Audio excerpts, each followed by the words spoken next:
बिस्मिल्लाहिर्रहमानिर्रहीम अस्सलाम वालेकुम। आज हम बना रहे हैं कड़ी पकोड़ा। कड़ी पकोड़ा एक ऐसी रेसिपी है जो आज से कुछ टाइम पहले तक सिर्फ घरों में तैयार की जाती थी, लेकिन अब ये रेसिपी घरों से निकल के फूड स्ट्रीट और रेस्टोरेंट वगैरह में तैयार की जाती है। मैं बिल्कुल आसान तरीके से इसकी रेसिपी आपके साथ शेयर करूँगी। इसके लिए आपने मेरी वीडियो को स्किप नहीं करना। तो चलें यहाँ पे इसको बनाना शुरू करते हैं। कड़ी पकोड़ा बनाने के लिए सबसे पहले हमने एक पतीले में आधा कप घी शामिल किए है। जैसे हमारा घी थोड़ा गर्म हो जाए तो इसमें 2 मीडियम साइज़ के प्याज काट के शामिल कर लेंगे। प्याज को यहाँ पे अच्छी तरह से फ्राई करेंगे। बाज़ लोग कड़ी पकोड़ा बनाने के लिए दही में बेसन डाल के इसमें पानी शामिल करते हैं और इसी में तमाम मसाले डाल के इसको बॉयल होने के लिए रख देते हैं, लेकिन हमारे घर में जिस तरह कड़ी तैयार होती है वो रेसिपी मैं आपके साथ शेयर करूँगी।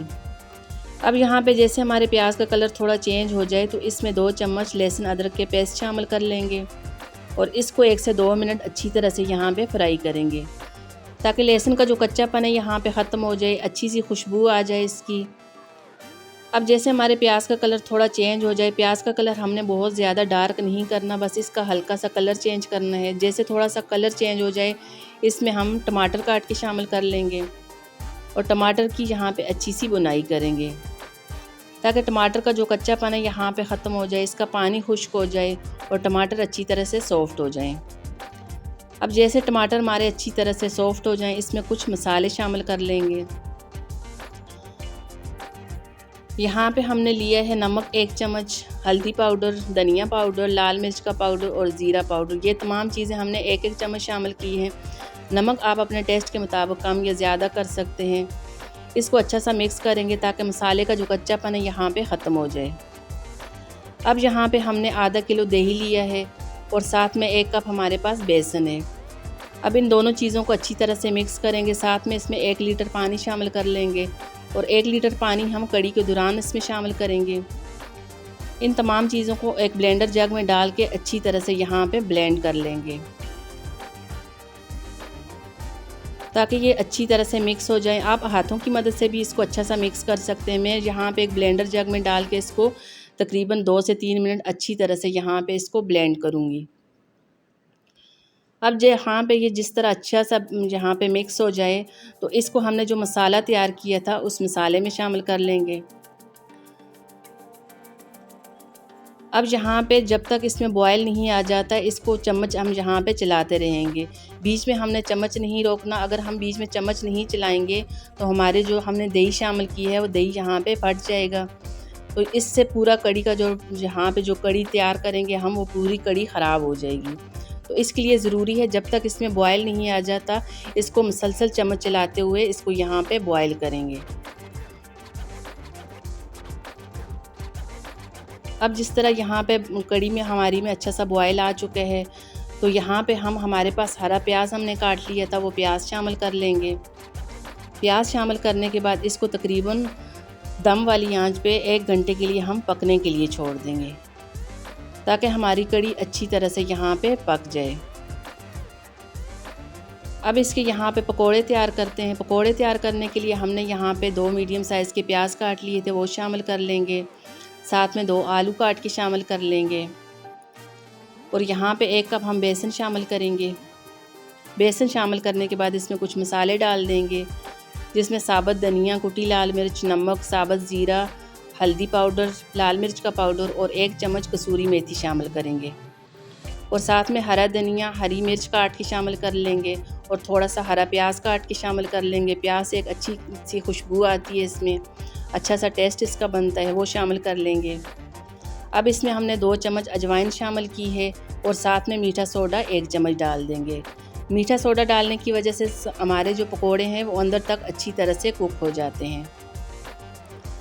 अब ये तमाम चीज़ें इसमें शामिल करने के बाद इसको अच्छी तरह से मिक्स करेंगे, ताकि तमाम चीज़ें अच्छी तरह से एक दूसरे के साथ मिक्स हो जाएं। अब इसमें थोड़ा थोड़ा पानी शामिल करके इसमें इसका एक अच्छा सा पेस्ट तैयार कर लेंगे। एकदम से हमने पानी शामिल नहीं करना, ताकि हमारा जो मिक्सचर है वो पतला ना हो जाए।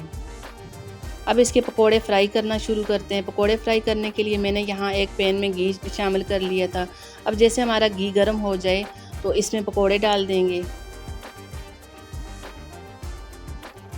और इसको यहाँ मीडियम आंच पे हम फ्राई करेंगे। बहुत ज़्यादा फुल आंच पे फ्राई नहीं करेंगे, ताकि हमारे पकोड़े अंदर तक अच्छी तरह से कुक हो जाएं। इसके लिए यहाँ पे मीडियम आंच पे इसको यहाँ पे फ्राई करेंगे। अब इसको यहाँ पे इतना फ्राई करना है ताकि पकोड़े का अच्छा सा कलर आ जाए, पकोड़े हमारे अच्छी तरह से यहाँ पे पक जाएं। अब जैसे हमारे पकोड़े का अच्छा सा कलर आ जाए तो यहाँ हम इसको एक प्लेट में निकाल देंगे। प्लेट में निकालने के बाद मैं इसी तरह बाकी का जो मिक्सचर हमने तैयार किया है, इसी तरह बाकी के तमाम पकोड़े यहाँ पे फ्राई कर लूँगी। अब यहाँ पे तमाम पकोड़ों को अच्छी तरह फ्राई करने के बाद हमने जो कड़ी बॉयल होने के लिए रखी है, तमाम पकोड़े उस कड़ी में शामिल कर लेंगे।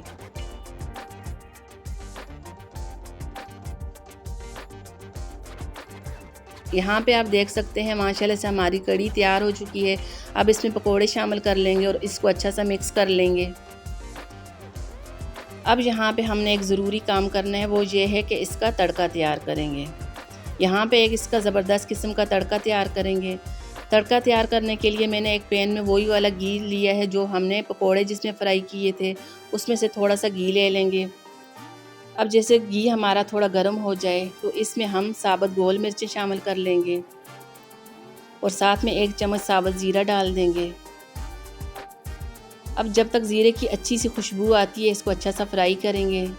जैसे ही ज़ीरे में अच्छी सी खुशबू आने लगे तो इसमें कड़ी को एक अच्छा सा कलर देने के लिए इसमें हम कश्मीरी लाल मिर्च शामिल कर लेंगे 1 चम्मच। कश्मीरी लाल मिर्च से कड़ी का एक अच्छा सा कलर आता है जो देखने में भी बहुत अच्छी लगती है। अब इस तड़के को हम कड़ी में शामिल कर लेंगे। यहाँ पे आप देख सकते हैं माशाल्लाह से ज़बरदस्त किस्म की हमारी पकोड़ा कड़ी तैयार हो चुकी है।